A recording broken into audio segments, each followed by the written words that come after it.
After last night's Blues loss, it does not look like we will be seeing playoff hockey in St. Louis.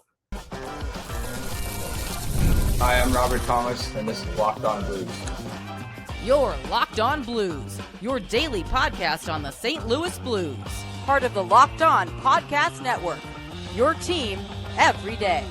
Welcome back to Locked On Blues. I'm your host, Haley Taylor Simon, talking to you all things about our Blues here on the Locked On Podcast Network, your team every day. On today's episode, yes, I am going to have to talk about the unfortunate loss to the LA Kings in last night's contest. The game went all the way to overtime, but the Blues obviously couldn't get it done. It's so over. No, they're not going to be going to the playoffs. And finally, the draft, it's on my mind. And I just feel sick to my stomach if we're being completely transparent because this absolutely sucks.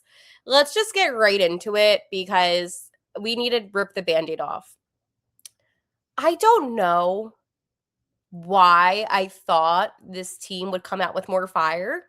Maybe it's because I thought that they would have a potential shot of staying alive and making the playoffs. I don't know. Maybe I'm too delusional.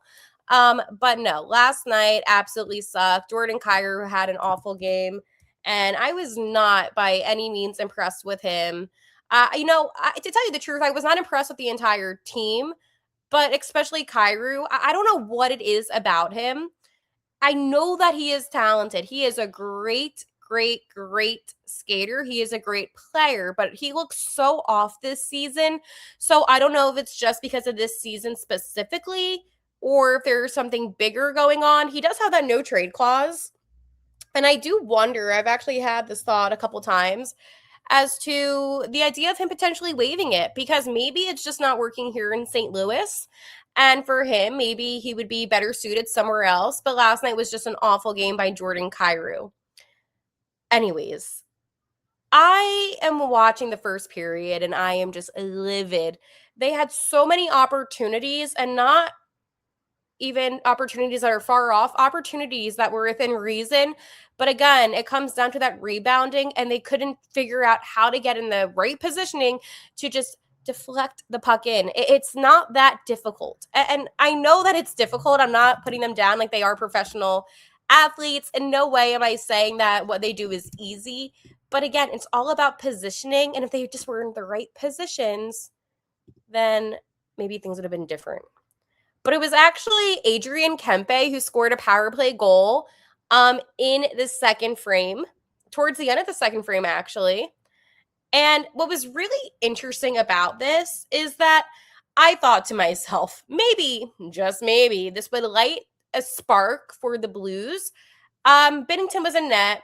And you know what? I need to say something really fast about Jordan Binnington. I still believe he is one of the best goalies in the NHL. I will always defend Jordan Binnington.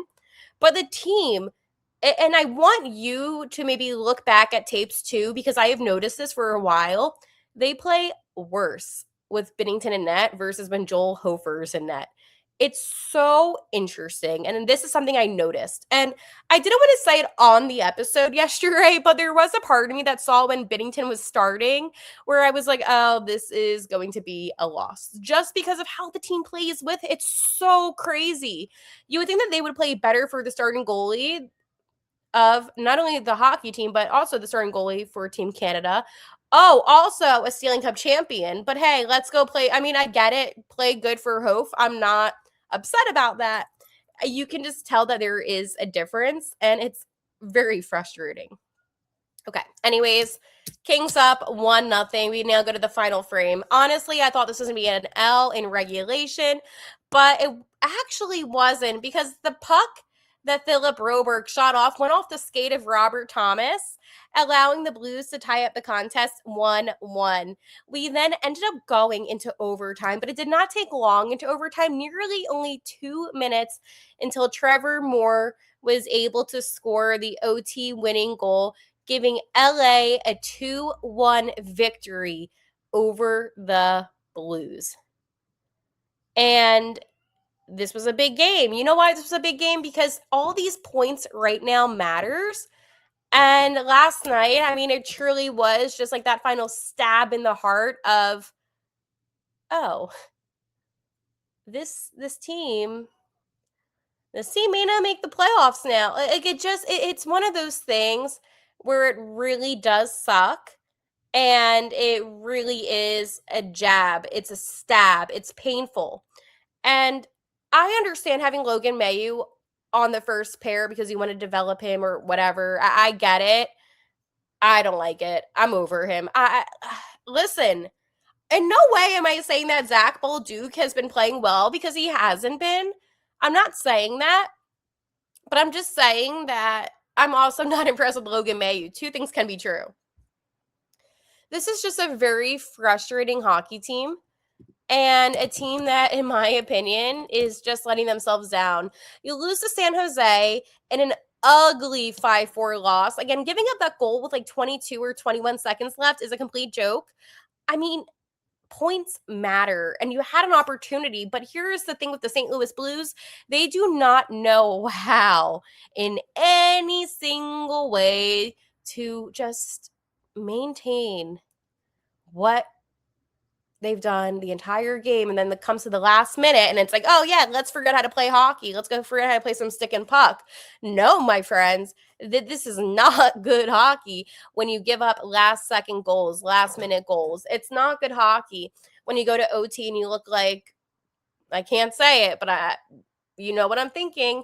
It's just a very frustrating dynamic for the Blues, and I don't think, and again, give me your opinions, but I don't think that this is a team that is deserving of going to the playoffs just based off of how they played. I am very, very, very upset. I am very frustrated. Let's go put it this way. I am just so over all this nonsense, right? And Kyrou, again, horrible game. Mayu, horrible. Like, I can't defend it, okay? I can't defend it. I think for me, and you had 4 points, right? Between the Sharks and the Kings. You only got one. You got 1 out of 4 points in these must-win games. And it's crazy how they went 10-2-2 in March, but yet here they are starting off the month. I mean, what was it, April Fool's Day yesterday? The only joke that I saw on the ice was the inability to play good hockey. I'm not even trying to be mean. Like, I am genuinely just so upset and so annoyed, and I knew this was going to happen. I know that they're not officially eliminated yet. They will be soon, but not like at this very moment. I am very, very interested to see the amount of effort that they put in through these next games, because there's some of these players that just don't stand out to me. Bushi doesn't stand out to me. You know what? I like Jake Neighbors a lot. He's fine. I'm not going to come at him. Robert Thomas has been a little bit inconsistent. Like, there's certain players that are getting on my nerves. Kyrou, Logan Mayu. I mean, I can't even get upset with the fourth line because I do play hard, and I'm not going to come at them because they're not ever going to be top 6 guys. They know that, but they work hard, so I'll give them that, okay? I'm not going to put a player down for actually working hard. I put players, I don't want to say down, but I kind of say for how it is, with the ones that I feel like just don't put enough effort in. I'm very annoyed right now, and rightfully so. I mean, we invest so much time in our team, and when it matters the most, it just seems like it's done. I mean, this is not a team that's going to be going to the playoffs, and they don't deserve to. They truly don't deserve to. But we all had a little bit of hope with how they were playing since the Olympics. I don't understand. I truly don't get it. It's kind of like that loss to Winnipeg last year in the playoffs, where you're so close. You're so close, but yet you're just so far away at the same time, and they just screw themselves over. I mean, I wouldn't even take it as the Sharks and the Kings beating the Blues. I take it as the Blues lost to themselves because they had all the opportunity in the world to get it done, And yet again, they could not get it done. Coming up, I'm going to talk to you about why it is so over and why this team is not making the playoffs. And I'll talk to you about that right after this.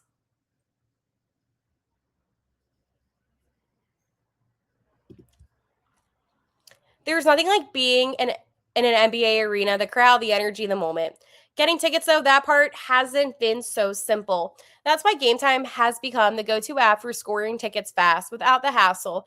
It puts the advantage back where it belongs, with the fans. One thing that I love about Gametime is that I love to see the all-in pricing up front. There's no surprise fees at checkout. Also, I love being able to see the view from the seat before buying a ticket. It made my decision so easy. The zone deals also stood out to me too. I got to choose just a section, and Gametime picks the seats, and you save some shmoney. Finally, you get the great last minute options too, with NBA tickets showing up at solid prices. Everything feels quick, intuitive, and stress-free from start to finish. Take the guesswork out of buying NBA tickets with Gametime. Download the Gametime app, create an account, and use code Locked On for $20 off your first purchase. That's code LOCKEDON for $20 off. Download the Gametime app today, and remember, it's gametime.co, not gametime.com. I also want to let you know about the Everydayer Club. For just $5 a month, you can sign up and you get ad-free episodes of Locked On Blues. Again, that's $5 a month. You also get invited to an exclusive Discord, which in my opinion, it's totally worth it. We have such a great time on the Discord. I personally never used Discord until this, and it is so easy to navigate. So if you just want to try it out, say, hey, what's up, hello, go to lockedonpodcast.com/everydayer and let me know if you do so I can give you a shout out.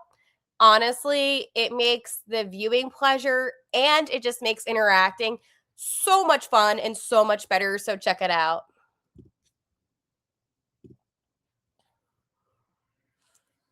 The Blues are definitely not going to the playoffs. And let me say this. I said that there was a chance. And the chance, it's a very, very, very small chance. You know what the chance is of the Blues going to the playoffs? It's a 2.8% chance. It's not happening. And you know what makes it even worse, my friends? Is that they only have a 6% chance of winning the first overall draft pick. Oh, and you know what makes it even worse? I can't even speak. I'm just that upset. The Sharks have a 32% chance, and the LA Kings have a 39% chance. Do you want me to elaborate and tell you what makes it worse? Because I can totally do that. Well, I can make it worse because Utah has a 94% chance because they've been playing well, right? Winnipeg has a 12% chance. So, again, we are a bottom team. We suck. We're not good. It's over. There's no way they're winning enough to even, like, you get what I'm saying? Like, they're basically out. I did the math. You could win out. You could. And you probably still wouldn't make it just because of the points that the other teams do have. And I'm not surprised at all because, again, it's not even just about points. It's about the teams that you're playing as well. And the teams that the Blues were playing are all teams that are battling for that second wild card. I mean, this is how embarrassing this is. The Blues are technically 4 points out, but guess what? You know who's in the second wild card right now? The LA Kings. You know who's right below them? The San Jose Sharks. Oh, who's below the Sharks? The Nashville Predators. Who's below the Preds? The Jets. And then it's Seattle, and then it's us. The only teams, by the way, that are eliminated from playoff contention are the Canucks and the Rangers. Pretty soon, it will be us. Because, again, a 2.8% chance literally screams, you are going to be eliminated within the next couple days because your team is not playing good hockey. You don't have enough points. Like, they're not making it to the playoffs. And I know what you're going to say. Haley, I thought you believed, like, get it? Instead of, like, Bo Dallas and, like, we had a wrestling. Okay. Okay. I believed. I did. Because they gave me a reason to believe. I was watching really good hockey. Okay? Here's the thing. As much as I want to believe that anything can happen, because I know miracles can happen, dreams come true every single day. Not to get all Disney on you, but when you wish upon a star, it makes no difference who you are. And well, for the Blues, it does because they're not playing good hockey. But you get what I'm saying? Like, it's okay to believe, but it's also okay to be realistic. And let's be so for real, having Logan Mailloux on our first pair doesn't scream, oh, this is a playoff team. Or having Jordan Kyrou have so many turnovers and do absolutely nothing on the ice. That doesn't scream, oh, yeah, this is a playoff team. I mean, a playoff team is a team that works hard and is deserving of it. This team is not deserving of it. So, yeah, maybe I'm a little bit negative. Maybe, I'm not even maybe negative. I am negative because I really thought that we would have found a way to sneak in. And, okay, I don't like that I'm talking like this because a couple of days ago on Monday, I literally said I could see this team being a playoff team. And now it's like, wait, what was I thinking? Was I delusional? I mean, this is a bottom team, if I do say so myself. We're a bottom 5 team. We're a 500 team. In what way, realistically, did the Blues ever have a chance of making it to the playoffs? I mean, the fall off of the Blues, I mean, okay, honestly, at least we're not the Panthers, by the way, who are the 6th worst team in the league. I mean, let's say it for how it is. There's so many other teams that are not, like, playing well. And, I don't even feel bad. I could care less, honestly. But it's like some of the teams that are going to be in the playoffs, it blows my mind. Of course, the Golden Knights are going to end up going to the playoffs. And I hate the Golden Knights. They're now of John Tortorella, by the way. That's crazy. But it's also kind of fitting for VGK. The Mammoth, that was a crazy turnaround. The fact that Nashville still has a shot, that's kind of a crazy turnaround. The Ducks, I'm not surprised about just because they have a lot of young talent. Edmonton, I'm not surprised. But, I mean, Edmonton, they're always the bridesmaid, never the bride. So, I mean, you can go back to the playoffs as many times as you want. We all know what the inevitable is going to be. So that doesn't surprise me. And then if you look at other teams, especially in the East, Carolina, I said all along that I think Carolina's going to win the whole thing. So I'm not surprised about them. The Penguins, again, when you have talent like a Sidney Crosby and you have a Malkin, I'm not surprised. The Islanders, I mean, they had quite a turnaround, yeah. I mean, that's where former captain Braden Shen is now. And then the Sabres, by the way, 100 points for the Buffalo Sabres. Talk about insanity. And I think tonight they're going to be able to clinch a playoff berth if they win. I believe that's what it is. That's actually insane. The Lightning look like they will be.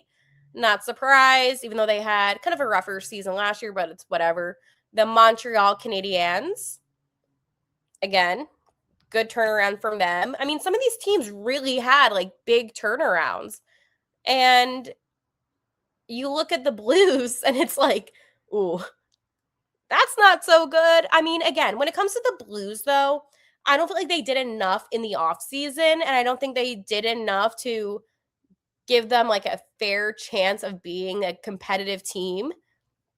Now, I do think they have a lot of good young talent, and that is true. Two things can be true, but I just don't think the Blues have what it takes, in a sense, to be a contending team with the roster that they have. I mean, San Jose, I mean, they have a very young roster. They have guys like Will Smith, as Celebrini. Like, they have a lot of really good young talent. Kiefer Sherwood, I think, is on the team. Like, again, like, they have some good talent, but I'm not surprised. But it's just very frustrating when you see other teams who are continuously advancing, in my opinion, with their development. And then you have the Blues, who just seem to plateau, and this season it just went downhill. I told you, not re-signing Ryan Suter put a curse on this team.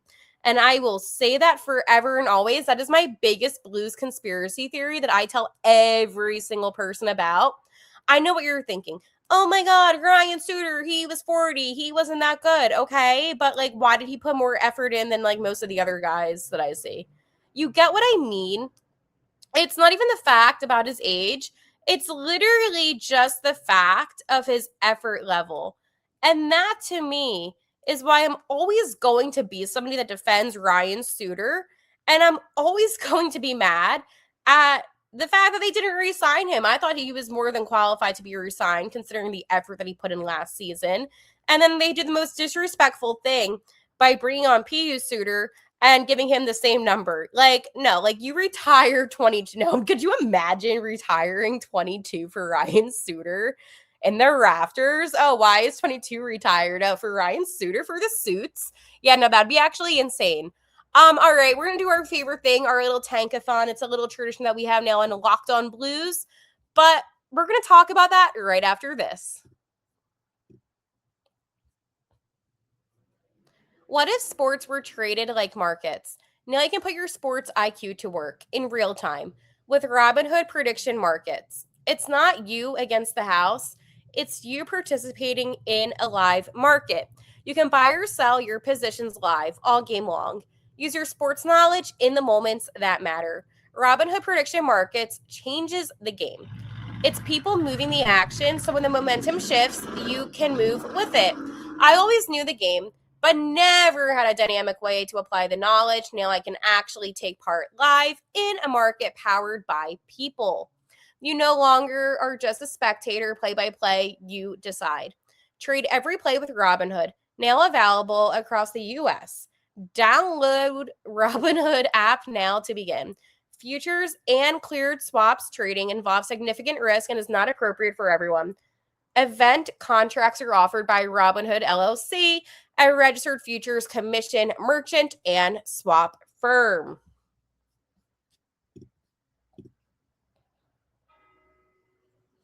One of the things that we have been doing on Locked On Blues is our little tankathon because we have a lot of fun. We have so much fun when it comes to mock drafts and our tank because let's face it for how it is. We are 100% tanking. Now, I'm going to do something a little bit different today. Not only are we going to see where we end up drafting and picking. I don't know why I said drafting, picking. We're also going to see who we're going to get. So let's do it. Again, the Blues are the 5th worst team in the NHL as of now. We moved back to 6th, and we're going to be getting Albert Smits, who is a left-handed defenseman. He stands 6'3", weighs 205, and yeah, I don't think they're going to get a defenseman, but okay. The Blues have stayed at 5th, and they're going to get Chase Reed, who is a right-handed defenseman, stands at 6'2", weighs 187, and committed to Michigan. Again, I don't think they're going to be getting a defenseman. Okay, we're going to wait until we get somebody that's not a defenseman, because like that, oh my gosh. No. This is what I have an issue with. The St. Louis Blues get the first overall draft pick, but you know who they're drafting? They're drafting Ivar Stenberg. Okay. They would be drafting Gavin McKenna. I don't get it. I don't get it. I don't get it. I don't get it. Do I get it? I don't get it. Why is it only the Blues that don't draft McKenna when they get first overall? I call baloney. That is insane. Okay, the Blues get 2 when they draft Stenberg. Okay, that seems more likely. I do think no matter who gets the first overall draft pick, it's going to be Gavin McKenna. I cannot see any other player being drafted first overall other than McKenna. That seems inevitable, so I don't understand why this is saying Stenberg when, I mean, unless the Blues themselves are wanting Stenberg, I can't see them passing him up. And by passing him up, I mean McKenna. That just kind of seems ridiculous. But again, what do I know? I don't. Again, I really don't get why the Blues are picking all these defensemen. Wow, they really have every single player that the Blues select. Even Carson Carls, they have WHL. I watched WHL. They have him, defenseman. Defenseman. Everyone is a defenseman that the Blues are taking except Stenberg. I know that the defense isn't great with the Blues, but like that is so bizarre to me that I'm doing this mock draft so many times and they literally are only having the Blues select defensemen. Like it's not even anything else besides defensemen. And all the other teams are literally selecting like wingers and centers, and we're getting defensemen. And then when we get the first overall, we don't even get Gavin McKenna. So there's that. Wow, way to go, mock draft. Absolutely killing the vibe. All right, I will talk to you all tomorrow. Am I excited for the fact that we have hockey tomorrow night? No, I don't think we're gonna win. We're gonna probably lose. Is the tank on? I don't know. I don't even care. Like I'm just so emotionally drained. It sucks. It really sucks. All right. Well, we're not out yet, but we will be soon. But it's not today, so that's a win. I guess, kind of, maybe. All right. I'll talk to you next time. And like always, let's go Blues.